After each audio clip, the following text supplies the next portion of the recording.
What would you do if your son abandoned his dying wife to sip champagne on a beach you paid for? I didn't scream. I didn't cry.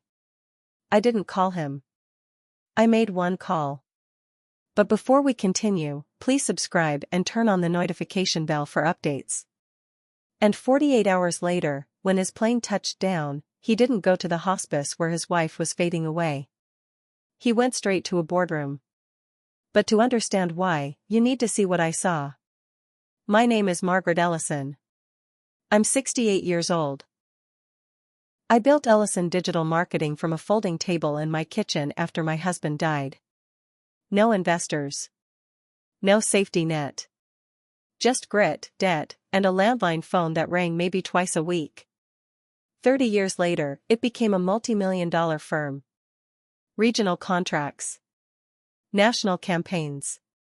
42 employees. And eventually, a CEO. My son, Jason. 39. Charismatic. Sharp. The kind of man who could sell sand in a desert and make the desert thank him for it. I handed him the title 3 years ago. CEO. Corner office. Executive authority. But not ownership. I kept 52% of the shares. Quietly. That detail matters. Now let me take you to the hospice room. Claire. My daughter-in-law. 34. Former HR director at our company. Calm. Intelligent. The kind of woman who remembered birthdays and quietly fixed problems before anyone noticed they existed.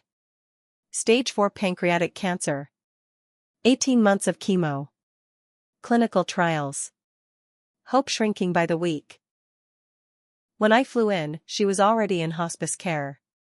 She was holding a nurse's hand. Not her husband's. Did Jason land safely? She asked, her voice barely above a whisper. The nurse, Olivia, glanced at me before answering. I'm sure he did. Claire smiled faintly. He worked so hard. That's what she believed. Now picture this. While Claire was counting breaths in a sterile room that smelled faintly of antiseptic and fading lilies, my son was on a beach in Cabo San Lucas. Shirtless. Sunglasses. Laughing. 2 young women beside him. Sophia, 26. Social media strategist. Brooke, 24. Influencer coordinator. Both worked for the company I built. The caption under his photo? Much needed reset. Grateful for this team. Tell me something. What kind of reset requires a $18,600 villa charged to a corporate expense account labeled Client Engagement Strategy Summit when there was no client? I didn't confront him immediately. Because 3 weeks earlier, I had received an anonymous email. Subject line, you deserve to know. Screenshots. Direct messages sent at 1:14 a.m. Wish you were here instead. You deserve better than late nights alone. Timestamped during Claire's last chemotherapy cycle. I sat with those screenshots for days. Waiting. Hoping there was context I didn't understand. But then hospice called. And hope became irrelevant. This story matters more than you think. Because today, success is curated. Filtered. Branded. We applaud highlight reels without questioning what's cropped out. What happens when the image matters more than the vows? What happens when power convinces someone they are untouchable?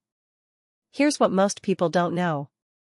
At incorporation, when Jason was 28 and eager, he signed a clause granting majority shareholder emergency removal rights in cases of fiduciary misconduct.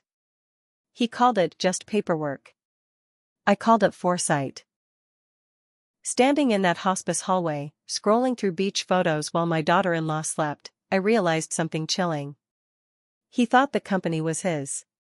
He thought the image was reality. He thought I would protect him. I didn't dial his number. I dialed Daniel Reeves, our legal counsel. Daniel, I said calmly, what are our immediate options if a CEO breaches fiduciary duty? There was a pause on the other end. Then he replied, "We can convene an emergency board review within 24 hours. Claire stirred in her sleep behind me. Jason's flight home was scheduled for Sunday at 4:40 p.m. The emergency board meeting was set for Monday at 8 a.m. I looked at Claire. Then back at his beach photo. And I whispered something I never imagined I'd say about my own son. He forgot whose name is on the original documents. But what happened when his plane landed was only the beginning. And what he discovered in that boardroom would change everything. What kind of husband leaves hospice for a beach trip? That's the easy question. The harder one is this: what kind of husband convinces himself he isn't leaving at all? Jason didn't see it as abandonment. Not in his mind. In his version of events, he was stepping away for clarity. For mental health. For strategy. Words successful people use when they want permission. Meanwhile, Claire was measuring time differently. In teaspoons of water. In morphine doses. In breaths that came shorter each hour. The hospice room was quiet except for the soft mechanical rhythm of the oxygen concentrator. Claire's hands had grown lighter, almost fragile in mine. When she squeezed my fingers, it felt like paper folding. "Did he send the deck to the Nashville client?" she asked one afternoon, her voice barely steady. Even then. Even now. She was thinking about the company. "He did," I lied smoothly. "Everything's handled." She smiled. That small, exhausted smile of someone trying to keep the peace until the very end. Cut to Cabo. Music pulsing through Bluetooth speakers. Sun reflecting off the infinity pool. Drone footage capturing curated happiness. Jason stood near the edge of the pool explaining a campaign concept to Sophia while Brooke filmed short-form content for the company account. "Authenticity performs best," he said, lifting a glass. "People want real." Real. That word hung in my mind later like a bitter aftertaste. The villa rental invoice hit my inbox Saturday night. I still receive automated expense reports as majority shareholder. Most weekends I skim. That night, I read every line. $18,600, luxury villa rental. $4,200, client hospitality. $3,100, private transportation. $2,860, creative production expenses. Total for a 3-day summit, just under $30,000. There was no summit on the company calendar. No client registered in Cabo. And here's what made it worse.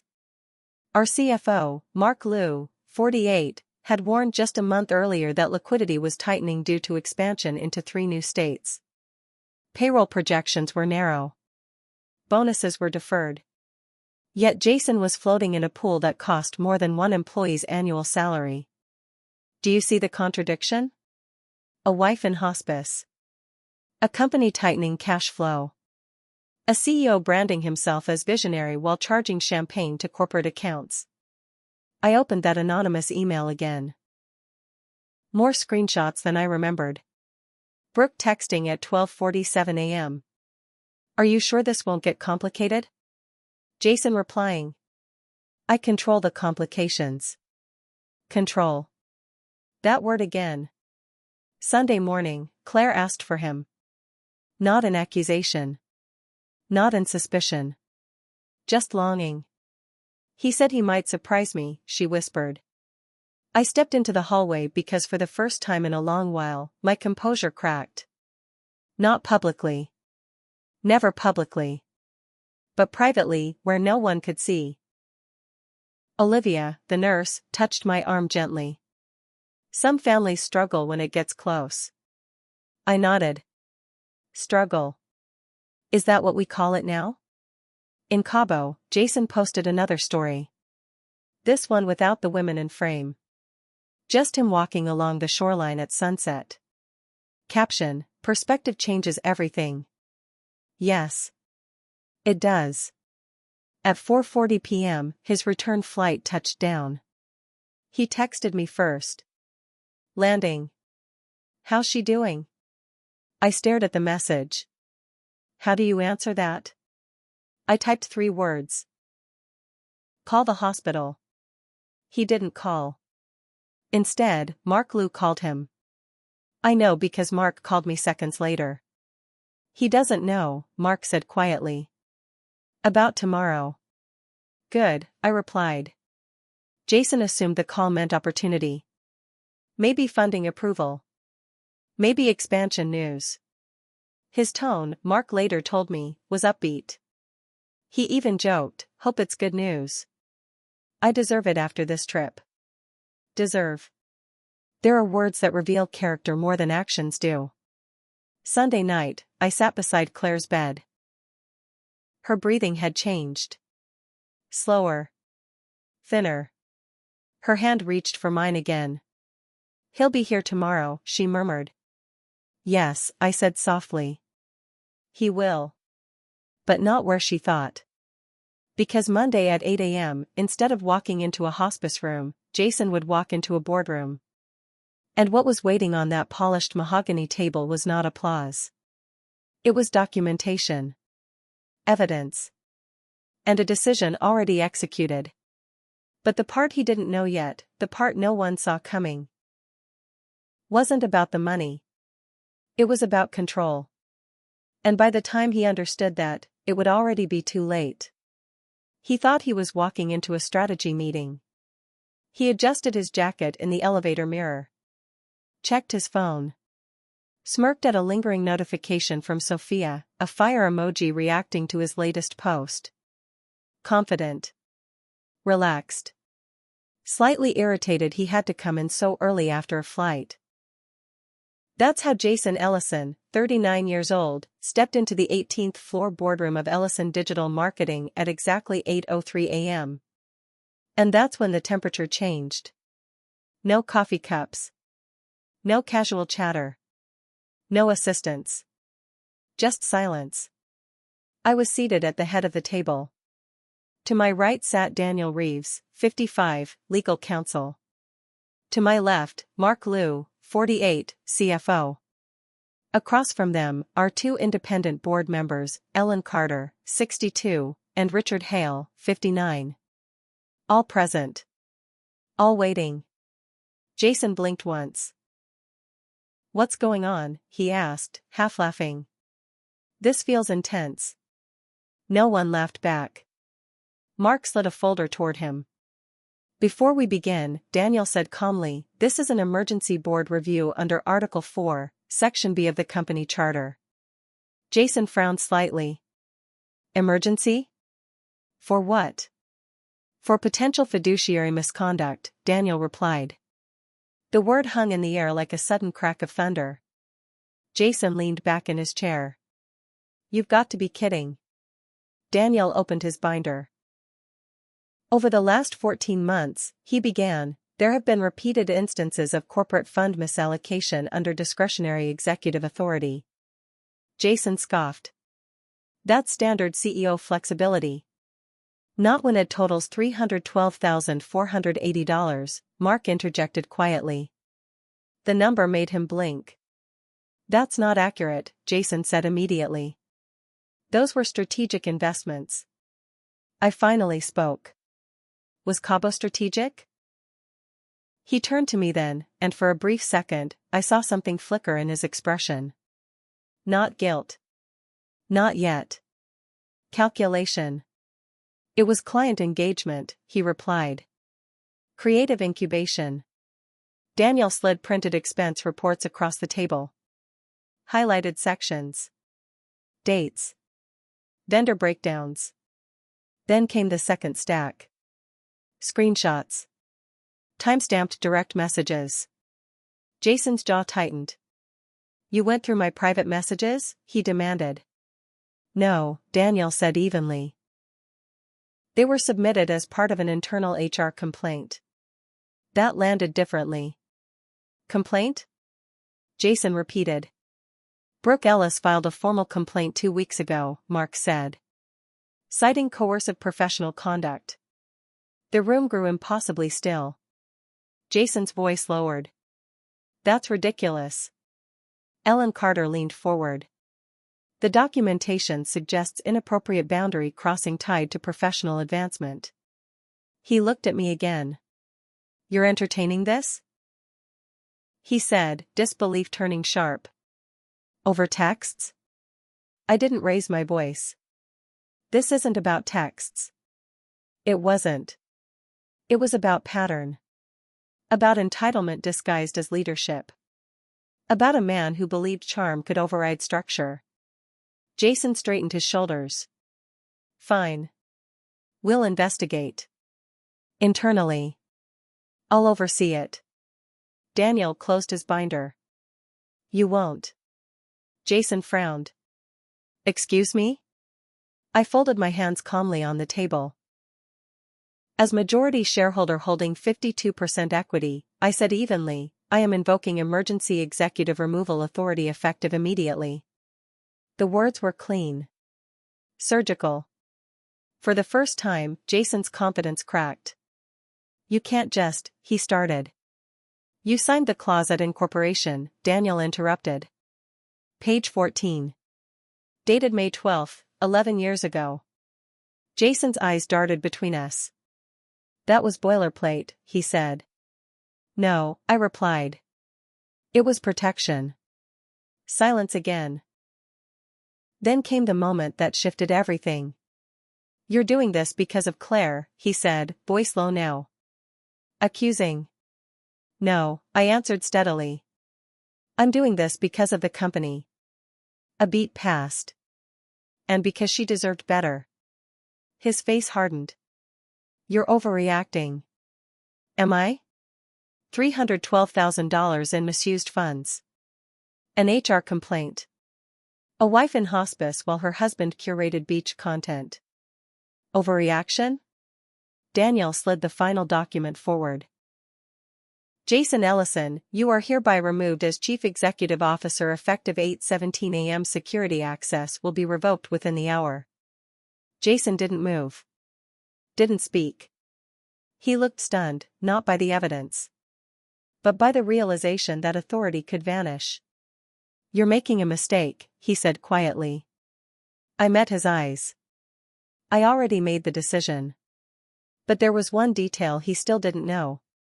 One piece of paperwork filed months earlier. One signature that would ensure he could never regain control, not through apology, not through inheritance, not through power plays. And as his phone vibrated silently on the table, 3 missed calls from Hospice flashing on the screen, he had no idea what he was about to lose next. Because while he was fighting for his title, time was running out somewhere else. And the next revelation wouldn't happen in this boardroom. It would happen too late. The hospital called him 3 times. Jason didn't answer. Not the first call. Not the second. Not the third. He was too busy standing in a boardroom, trying to wrestle back authority that had already slipped through his fingers. Monday morning, 7:42 a.m. His phone rang. Unknown number. He ignored it. 8:05 a.m. Second call. Voicemail. Jason, it's urgent. Claire's condition has changed. Please call. 8:19 a.m. Third call. Same number. Same urgency. He glanced at it, then looked up at the boardroom ceiling. He was thinking strategy. Acquisition. Expansion. I'll call later, he muttered under his breath. Meanwhile, I had stepped outside the room for a moment. The nurse's call came to my phone instead. Margaret, Olivia said quietly. It's time. I nodded. Thank you. I'll handle it. Returned to the boardroom, I didn't announce a word. I didn't need to. By now, the hierarchy was clear. The room was silent except for the faint hum of the air conditioner. Security doors locked. Jason's fate was sealed on paper. The irony wasn't lost on me. 3 months earlier, Claire had insisted on updating her will. I had been there. She signed documents in my presence, carefully transferring 40% of her inherited company shares into a trust under my control. Her reason? She had seen the messages months earlier. She had confronted him quietly. He minimized it. Claimed it was harmless. Claimed it was part of growth culture. Claire didn't trust him with her legacy. She left it to me. I didn't mention this to Jason yet. Not now. Let him stew in uncertainty. Let him feel the loss of control before the emotional pain hit. By 8:45 a.m., Jason finally realized the full implications. He had been removed as CEO. His access revoked. His privileges gone. He was now a minority shareholder. 8%. A mere figurehead at best. He stood, staring at the documents. Red-faced. Breath quickening. Voice shaking. You can't do this," he whispered. "I already did," I replied. He looked around the room, hoping someone would intervene, hoping for a miracle from the board members. None came. No sympathy. No support. Just consequence. Then the phone vibrated again. Not mine. His. Missed call from Hospice. His hand shook as he grabbed the phone. Dialed quickly. Claire. Claire, I. Silence. The line had gone dead. He had missed her last moments. By the time he arrived at the hospice, the room was empty. The nurse stepped aside, not unkindly, just, final. Claire had passed. I was sitting beside the bed. Calm. Silent. Not cold, but resolute. He froze at the doorway. I didn't know, he whispered, voice cracking. You chose not to know, I said softly. There was no argument. No tears. No desperate attempts to rewind time. Just the quiet weight of consequence. It was worse than firing him. Worse than reclaiming the CEO title. Worse than reclaiming misused funds. It was removing the illusion of entitlement. And he realized it too late.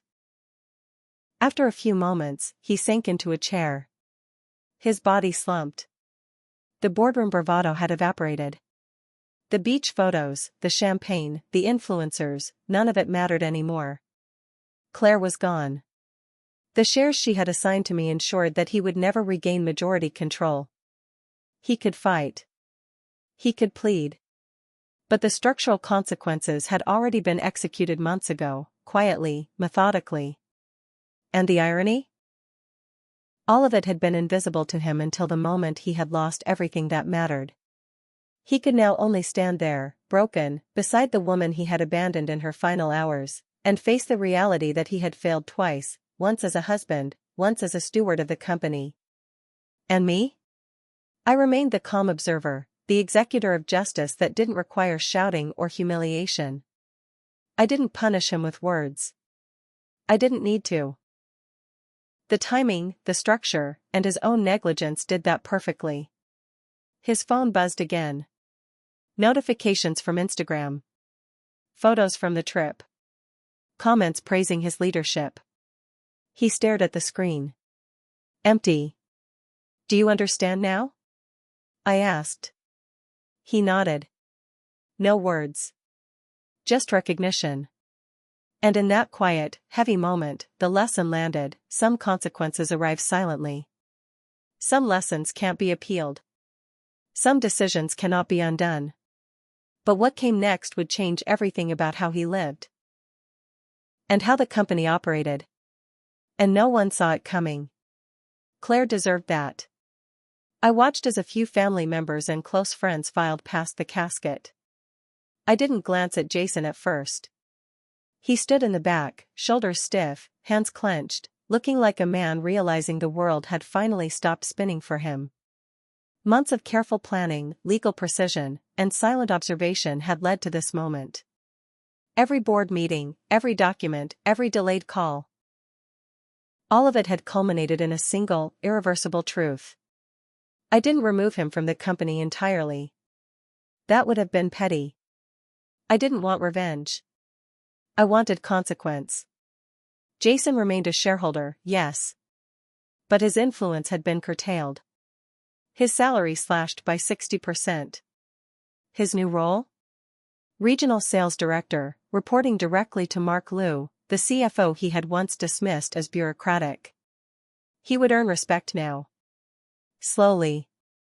On merit. Not entitlement. Not inherited authority. I had restructured the dividends, reclaimed misused executive bonuses, and seeded the Claire Ellison Palliative Care Grant. $2.1 million in funding, dedicated to helping families navigate the last stages of illness. Claire's legacy lived on, her name engraved on the plaque in the hospice where I had watched her take her final breaths. The irony was bitter. Jason had pursued fame, fun, and influence. He wanted recognition. Attention. Power. And in the pursuit, he lost the one thing that mattered most. I stood in the back of the